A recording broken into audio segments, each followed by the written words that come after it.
Hello, everybody, and welcome to the Tip of the Iceberg podcast, brought to you as always by InsideThePenguins.com.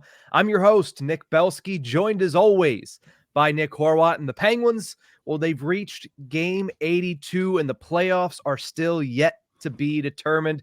It hangs in the balance for the Penguins, but they don't have control of their own destiny. They have to sit back and watch two games, one in Philadelphia, Pennsylvania, one in Montreal, Quebec, Canada tonight, to determine whether or not tomorrow's matchup against the Islanders will mean anything for the Penguins on the ice. But before we get into any of that, the playoff scenarios, what we think about the certain matchups around the NHL on Tuesday night and the Penguins matchup on Wednesday night, Horwat, big win for the Penguins last night.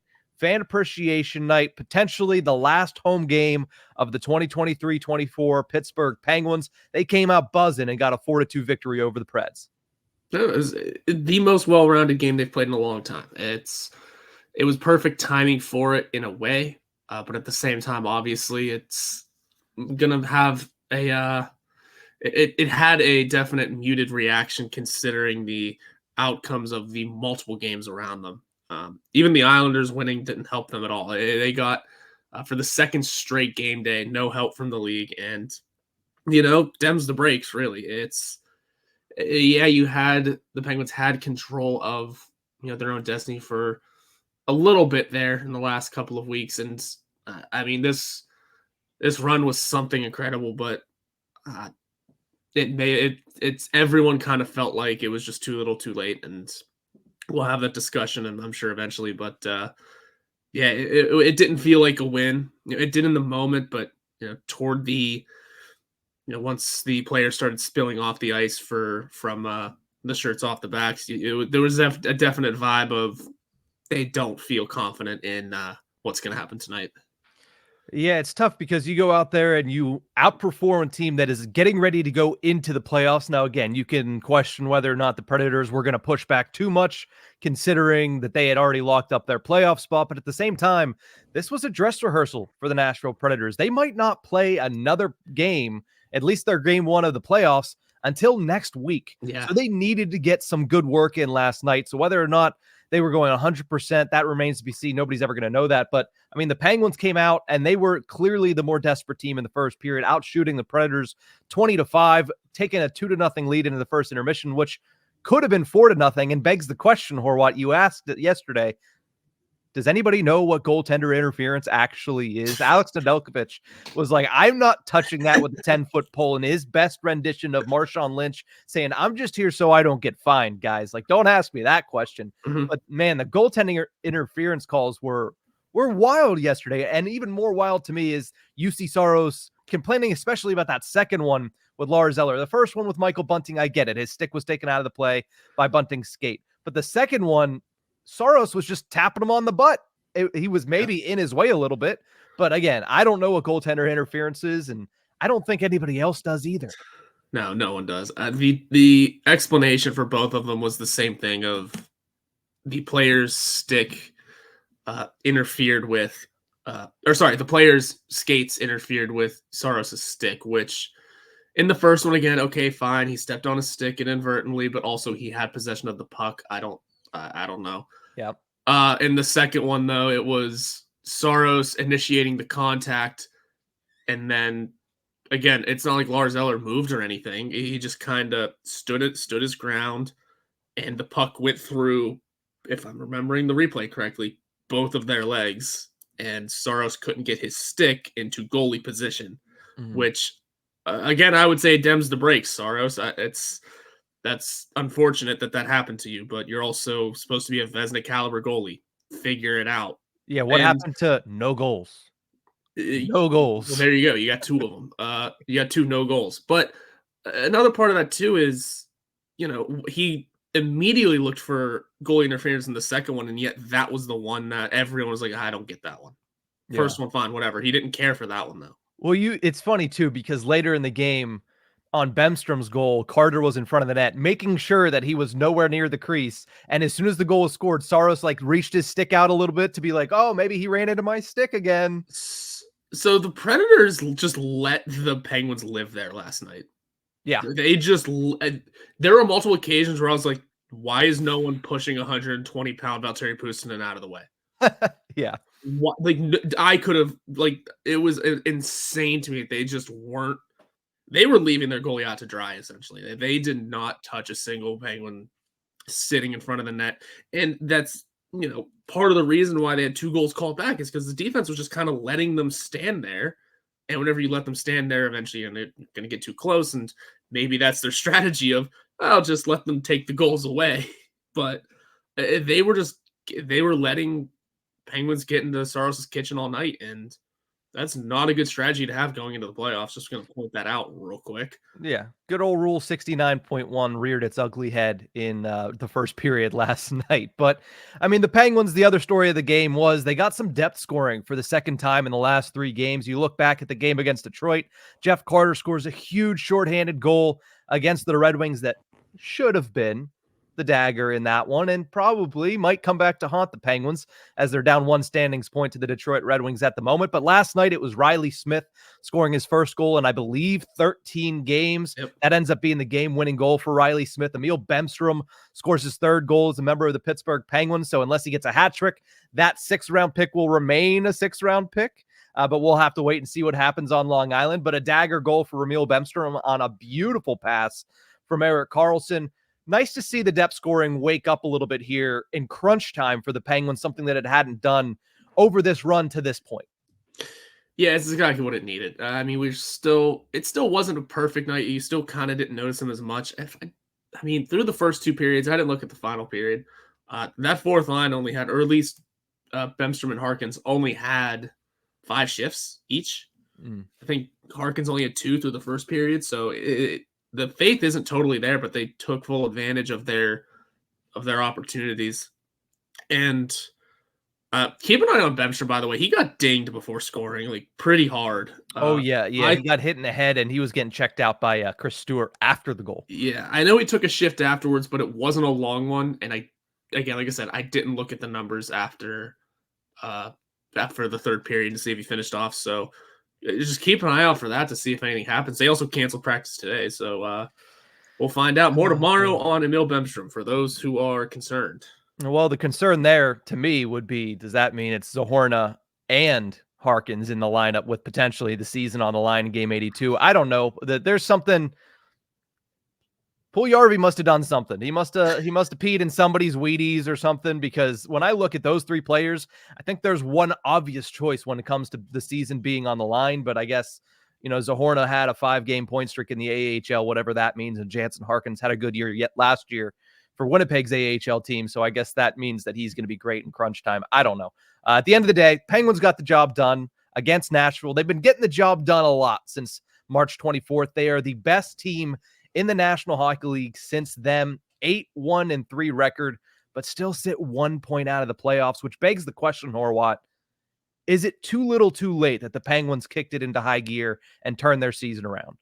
Yeah, I do think it is. It was just too little too late. There's no other way of putting it. I mean, maybe if they stole that 2nd point out of, and just talking about these recent games, maybe if they stole that 2nd point out of Colorado, maybe if they stole that 2nd point out of Toronto somehow. Who obviously those are 2 of the more recent ones, but I mean, the list is out there of all the games that they've let fall to the wayside in multiple different ways. It's, you clean up one of those games of the list, or 2 of them maybe. It's obviously a completely different story, and there's going to be discussions all off season about what caused this downfall. Get ready for it. They put themselves in this situation, and it's why you play 82 games to organize who's going to be in the playoffs. And generally and genuinely, the Penguins really don't deserve it, even with this hot run, because you always hear of the teams going on their hot streaks to make the playoffs. They were the worst, like the St. Louis Blues were the worst team by about New Year's or Christmas, or whatever it was.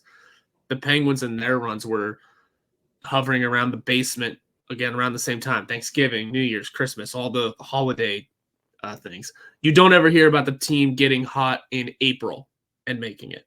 You just don't, because that is just too little too late, because the rest of the league is already so far ahead. And that was just exactly the situation. So it was an incredible run. It was a ton of fun and took years off of many people's lives, I'm sure. And like we mentioned, almost put Alex Nedeljkovic in some pretty elite company in terms of Penguins franchise stuff, but it's going to be it might be a harsh night. If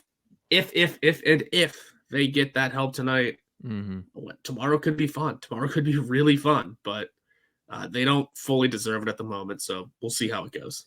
Yeah, you mentioned a couple of the games there. I mean, you can go back even further. That blown lead in Vegas was a huge blown lead that Brennan Brisson ended up scoring a huge goal. How about the one in Columbus during this run? You had a lead on Columbus in the third period on the road, a team that is far from a playoff spot and has been far from a playoff spot since, December? And you still blow that lead, a team that you've notoriously been able to just handle. You blow that lead and lose, and then there's the other one, Detroit on Thursday. You lose that one, or you win that one in overtime, but you concede a point, which is right now the difference between you and the Red Wings. And I'm sure a lot of people would be a lot more calm about this situation if you only needed the Flyers to beat the Capitals, because that's a rivalry. That's a Flyers team that is still fighting for a playoff spot versus a Montreal team that we just saw blow a 4-1 lead and have been at the bottom of the standings for the past couple of seasons. But, you talk about, is it too little too late? Yeah. I mean, this would be a historic run if they made the playoffs. It would be NHL history. The easiest way to say it is the fastest any team has erased a 9-point deficit in the standings to make it to the Stanley Cup playoffs. So it would have been historic.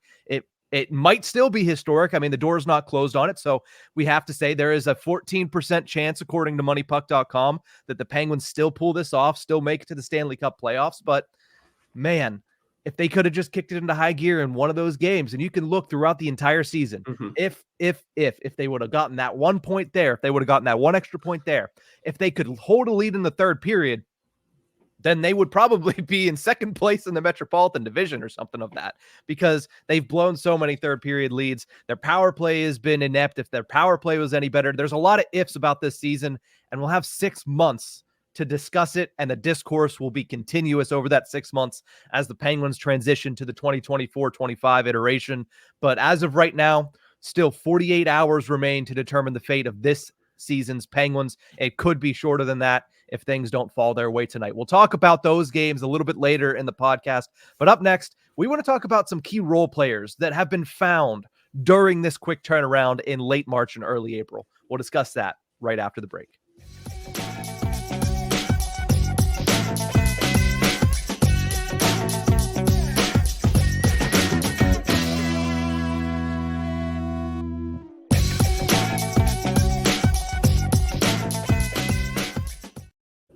Welcome back to the Tip of the Ice-Burgh podcast, brought to you as always by InsideThePenguins.com. Horwat, no matter what happens in the next 48 hours, I think we can all agree that one overwhelming positive of this run, this 8-1-3 masterclass that the Penguins have put on in trying to get back into a playoff race, they found a few players that they might be able to rely on next season. And that is a very, very massive thing for a team that was looking for answers everywhere outside of their core just about a month and a half ago. So when you look at a couple of these players, your Michael Buntings, your Drew O'Connors, your Jack St. Ivany's, which of these guys do you think has stepped up the most over the last couple of games here in this stretch to really turn things around for the Penguins? Michael Bunting feels like an easy answer, so I'm going to go with Drew O'Connor, at least out of those three, because all season we've kind of looked at him as, he's having a good season. He's exceeding expectations, but I think these last few weeks it's kind of turned into, he's an NHL player. Like, there's no more question about it anymore. This is where he belongs. We don't know if he belongs, quote unquote, on the first line next to Sidney Crosby, but he is playing at least to the point of, he's going to deserve a spot on the NHL roster until he's ready to call it a career. Essentially, he's here. It's set in stone. He is an NHL player now, and I think these last few weeks really set that in stone in terms of he can score important goals when you need him to. He can play on the defensive side of the puck. He's a phenomenal, well-rounded player that, like in baseball, they have 5-tool athletes. I think Drew O'Connor's got those 5 tools for hockey. He has a good offensive touch. He plays defense. He's got unreal speed that he's kind of learned how to use now. You can remember when he first, at least earlier in the season, He was kind of like a baby deer. it was he flying and then not really knowing what to do with it. Now it's you're noticing less of those, hard pushes with speed, but that's because he's learning how to use it. So he's got the speed for it. He'll throw his body around every now and again. He's got some tenacity to him. So I'd say he's one of those players that can do everything except for strap on some goalie pads, which is okay. Yeah. He's certainly been great on the penalty kill. And also, you mentioned the speed thing, and he's always had that speed, and that's something that Mike Sullivan has always touted is, hey, he's a fast guy. He's a willing forechecker, and that's great for the Penguins.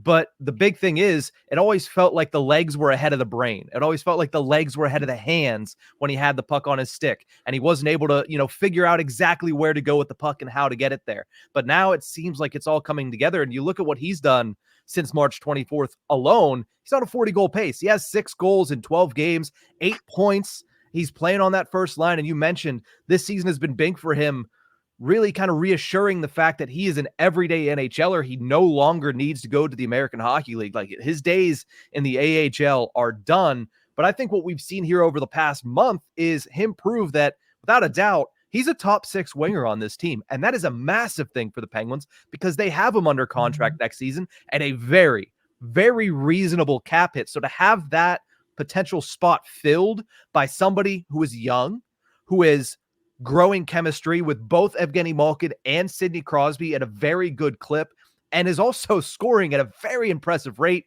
in crunch time, no less. I think that is huge for the Penguins, and what Drew O'Connor has brought over this past couple of weeks. He's creating the offense too. Yes, he's finishing the opportunities set up by Brian Rust and Sidney Crosby, who are both at a completely new level.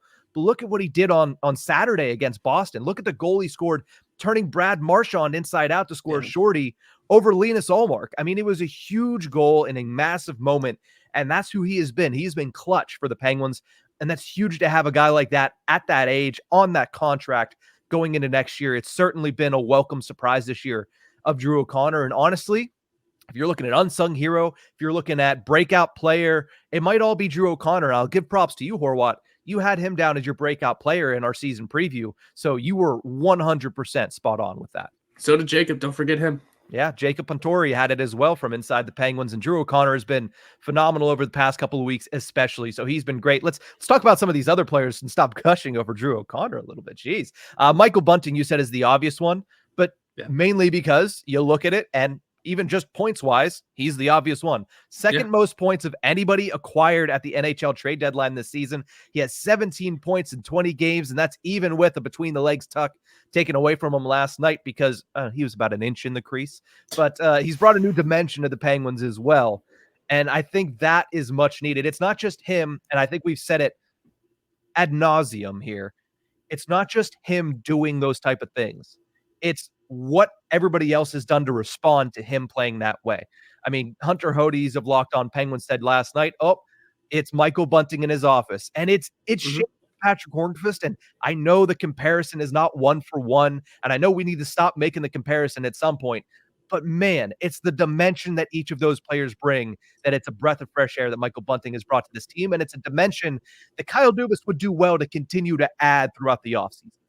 I would like to know what the differences between the two are. Because I'm sure there are, and don't get me wrong, that there are obvious glaring differences that I'm sure I'm missing, but for the most part, Michael Bunting is filling that exact role that Patrick Hornqvist played. He's going to get to the front of the net. He's going to score those goals from in front. I think maybe Bunting scores a little less from the outside. Maybe that's because Hornqvist did have a nice shot whenever he needed to use it. But Michael Bunting's also at the center of every scrum. He jumps into them literally whenever he's not involved in one. And maybe there's a bit more of a pest sense out of Michael Bunting than there was in Patrick Hornqvist, whereas Hornqvist just get under your skin and then that'd be it. Michael Bunting will get under your skin and then try and drive a dagger into you at the same time. Michael Bunting was the center of attention for Kevin Shattenkirk, who was still on the bench. Not taking a swing at him. He poked him, but you cannot make contact with someone on the ice, so that was an automatic.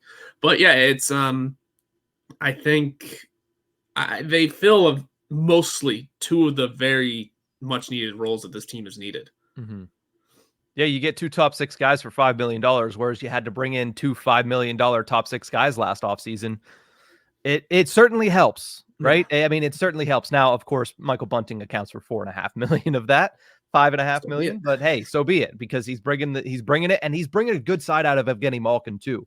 I don't know if it's all Michael Bunting. It isn't, because my Evgeny Malkin has been this good all season long, just hasn't turned it into overdrive the way that he has. But with that season basically in the road being shortened to, hey, you only have 2 weeks here to make the playoffs, Evgeny Malkin has left it all out there. And I think that is meshed very well with a guy in Michael Bunting. And I was going to say Patrick Hornqvist was bigger, but realistically, you look at the tail of the tape, Michael Bunting's bigger than Patrick Hornqvist was. Michael Bunting, 6 foot 192. Patrick Hornqvist is 5'11", 189, according to Hockey Reference. So maybe they are a little bit more similar than we're giving them credit for. I think, like I said, I don't think they're carbon copies of each other for a couple reasons, but one's a Viking. It's hard to be a copy of a Viking. The other, I don't know how to describe Bunting yet, but I mean, they're both warriors in the paint, and when it comes, I mean, like I said, maybe Hornqvist scored from the perimeter a little more often. That'd be about it. I mean, because all of Bunting goals, all of them are within 5 feet of the. All of them, but I also, something pops out into my head is his goal against Washington coming down the wing. He just lasers a shot right past Charlie Lindgren. So I don't know. I mean, it's something that we've seen 19 games of Michael Bunting on the Penguins. Yeah, or that assist plenty of time. From last night, even, where that was just a shot and it squeaked through. And Crosby diving from behind the net, literally. I just remember looking at his NHL Edge, because I rarely use that thing that they created.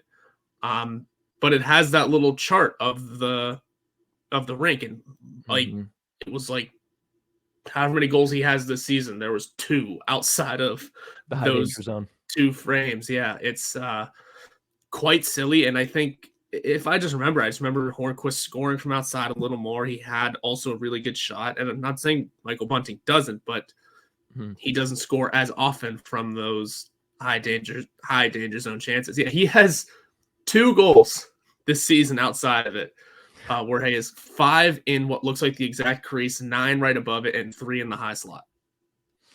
I mean, when you ask what the Penguins were missing most of the season, scoring from in front of the net, the ability to play in the net front, and Michael Bunting has certainly done that. And honestly, like we said, other players have started to do that a little bit more, because Bunting's gone to those areas and gotten success, and other players are saying, oh, that's what we needed to do? Okay, cool. That sounds good. And they've started to do it. Jeff Carter obviously has done it more so than anybody else on the Penguins, but he's done it more often. I think you've seen guys like Drew O'Connor play in that net front role a little bit better, starting to bump out and know when to bump out. But again, that's just with the maturation of Drew O'Connor. The last player I want to mention really quickly before we talk a little bit about the Penguin situation going into the last 48 hours of the season, Jack St. Ivany, he and Ryan Shea have really taken over that third pairing. I mean, Kyle Dubas mentioned all season long, he's waiting for somebody to take the opportunity and run with it. And these two have. They've only allowed 1 goal at 5-on-5 in their 8 games played together. Just an unmitigated success having those two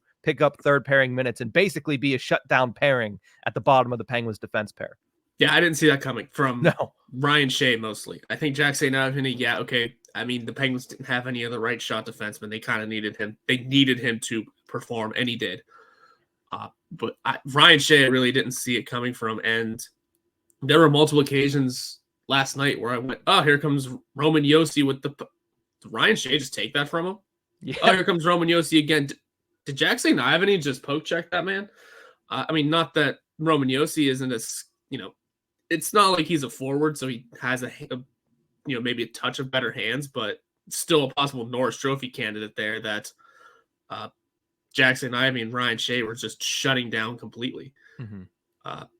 So I'd say, I mean, their defensive prowess is huge, because when it comes to third pairing guys, you're not expecting them to score. You're not really expecting them to have much of an offensive touch, but there they are playing exactly as they should in defensive game. And what have we said all season? That it's good that you don't notice those kind of guys, but we noticed them in a very defensive role last night. So getting noticed in that way is good, and they've done some really, really good work these last few games, and at least in Ryan Shea's case, good for him. I mean, good for both of them, but also what a step up from what he was before.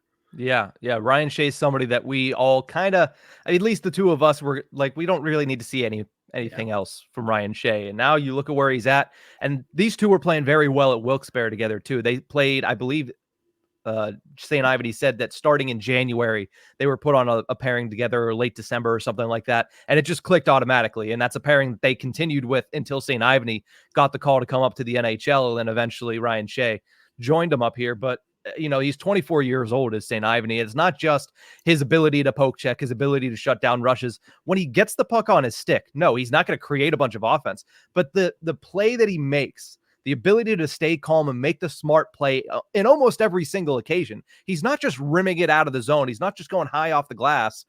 He's making a lot of good plays, a lot of smart passes, a lot of good first passes, and he's doing a really good job of not faltering under pressure of the opposing team's forecheck. He's been very good for his 13 games in the NHL so far, but it is only 13 games. I'm excited to hopefully see more of that next season. I think that considering what he's done over the last month and considering the results the Penguins have had, as him being part of it, I would not be surprised if he has a leg up on everybody else for that position, third pairing, right side, to start next season's training camp. And honestly, I wouldn't be surprised if the Penguins were like, listen, he has earned the right to be that guy unless he is severely outplayed in training camp.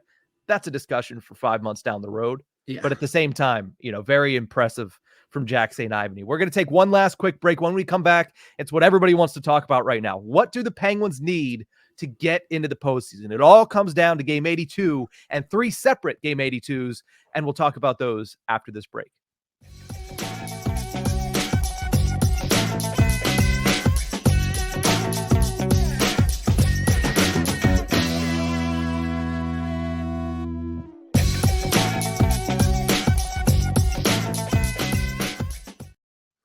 Welcome back to the Tip of the Iceberg podcast. Horwat, it's been a year since last year's epic collapse of the Penguins in the final week of the season. They were hoping, praying that the league would help them out and keep their final game of the regular season, Game 82 against the Blue Jackets, as something with meaning. The league didn't help. A calendar year later, they sit in the same spot. They have a day off between games 81 and 82. And they need the help of the rest of the league to make Game 82 mean something. And that comes down to the Philadelphia Flyers. Crazy to think. A lot of Penguins fans are going to have to take some showers tonight after rooting for the Flyers. But they need the Flyers to beat the Capitals in any fashion. They need the Canadiens. A little bit of a, we'll draw a comparison here, or draw some strings here. Sidney Crosby's childhood team, the Montreal Canadiens. The team that has the general manager that was the former agent of Chris Letang, the Canadiens. They need the Canadiens to beat the Detroit Red Wings tonight in any fashion, overtime or otherwise. And then obviously they'll need to take care of business on Long Island. But before we get into that, tonight's 2 games, Horwat, Money Puck gives them a 14% chance of pulling this thing off, 14% chance of getting some help. They didn't get any help on Saturday around the league. They didn't get any help yesterday around the league. Do you think they get some help tonight? And let's start with the Flyers over the Capitals. Do you think the Flyers can take down the Caps despite being 2-6-2 in their last 10 games? I didn't think the Flyers would come up with a single win in their last 10 after the way they were playing. Yeah. I really don't know. That would be a tough one. I would say maybe they pull off some sort of nonsense because it's a John Tortorella team, number one. They are still fighting for something. It's not like they're going to roll over and play dead. If they need a win for themselves to maybe see the rest of the field play out. So it's not like they're going to go silently. And also, I didn't expect the Capitals to find wins down this stretch either. It really was this entire playoff race has really just been the battle of mid. Front to back, and these two teams were headliners of it. The Flyers just completely falling off. I mean, looking back at my list of playoff odds, they had a 75% chance at one point. They were in the driver's seat, and then just loss after loss after loss after loss has put them into this position where, they need a win and then help from everyone else to maybe have a chance. So they're going to give it their all. I struggle to think the Flyers are going to win, but at the same time, I struggle to think the Capitals are going to win. This one truly could go either way. If the Flyers can pull it off, though, I'm going to say maybe. Maybe. Yeah. You look at the Capitals, and first and foremost, the Boston Bruins did some dirty work over the last 72 hours. I mean, coming out at like a house of fire against the Penguins and then finishing with 16 shots on goal against the Washington Capitals, a team that is not very good defensively. Neither are the Penguins, but I mean, 16 shots on goal. They couldn't get anything better than that while fighting for an Atlantic Division title. It's not like they didn't have anything to play for. So dirty work by the Boston Bruins there. But the one thing that I hang on to here is the Washington Capitals are not a juggernaut. They're actually far from it. They've played some pretty good hockey at times, but the Flyers, for most of the season, were an impressive team. It was feeling like fool's gold for most of the season. But like you mentioned, if there is any coach in the National Hockey League that you want as an underdog that still has a chance, it's John Tortorella. And if you want a little bit more hope, Capitals are on the second half of a back-to-back. The Flyers have not played since Saturday night. The Flyers have also won their last 2 games. That's fair.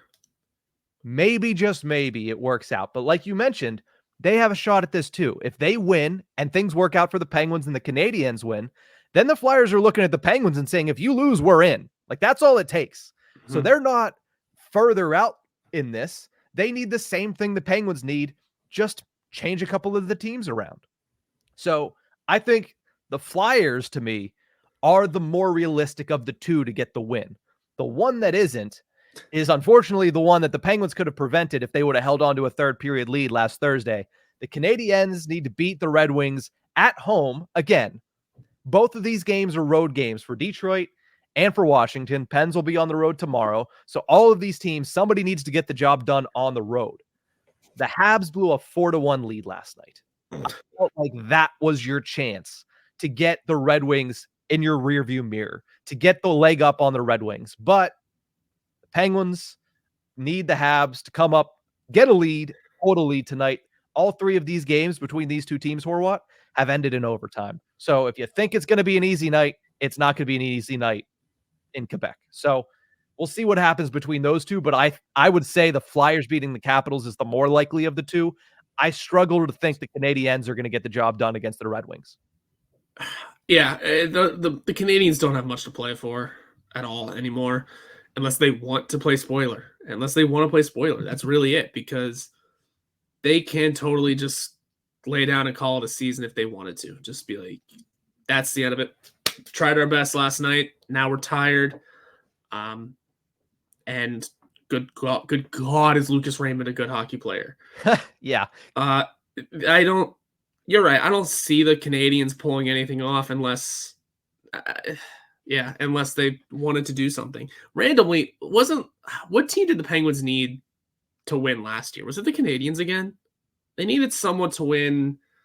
I think it was in between their last home game and game 82. They needed somebody to win. I can't remember exactly who it was to win. That was a long shot from the beginning, and obviously, back then though, the Penguins lost their last home game. They lost game 81, and this time they were still within reach. This time they win and they're within reach, but also need help from the league. I'm just trying to remember if it was the Canadiens or maybe Senators as I look at the teams. Nope. I think you were right. I think they needed the Canadiens to beat the Islanders, because on Wednesday of last year, the final week of the season, the Islanders won 4-2 over the Canadiens, and there were no other Eastern Conference games. So you're right. It was the Habs. 2 points ahead of the Penguins in the standings. Yeah, so good. We're rooting for the Canadiens again, and they let us down once. Let us down last night. You're right. I can see the Flyers winning more than the Canadiens, and man, again, the Penguins did this to themselves again. Yep. As much as we want to say, hey, the Penguins need this and this to happen tonight to have a chance tomorrow, you go back to some losses in October, November, December, January, February, March. Yep. And There's those games right there that you just hand pick one or two of those for an extra point, maybe an extra 2 points, and poof, completely different season. Mm-hmm. If they miss the playoffs by 1 point, which a win tomorrow would be second straight season, you miss the playoffs by 1 standings point. For a team that has been the worst in the league at holding a third period lead, that's going to suck. That's going to suck. But again, like you said, they made their bed. Now they got to lay in it. And they're laying in it by rooting for the Philadelphia Flyers. They're basically laying in a bed full of bed bugs at that point, which is nasty. But we'll have to wait and see. Obviously, Penguins need some Flyers magic. They need some Habs magic. But we'll have to hope that they get some. So tomorrow night can be an interesting night. Penguins at the New York Islanders. The Islanders have a playoff spot locked up. Not only that, they have their matchup locked up. It'll be them versus the Carolina Hurricanes. So intriguing that it comes down to game 82 once again, Horwat. We'll see how it plays out, how it shakes out, and if the Penguins have a hope as they enter game 82 tomorrow evening. But that's going to do it for this episode of the Tip of the Ice-Burgh podcast. Thank you guys so much for tuning in all season long. But like we always say, the offseason is a new season for the Tip of the Ice-Burgh. So if the season does come to an end before our next recording on Thursday, at least recording of a full episode, thank you guys so much for tuning in all season long. We will be with you all off season long. So stay tuned. There's more coming. But thank you guys, just everybody that's tuned in any way, shape, or form, video, audio. It's been a great season. Let's keep it going, though. All right? Philly, Montreal, Pens, let's keep it going. I'd like to see some playoff hockey for the first time in 2 calendar years. But that's going to do it for this one. We'll see you guys next time.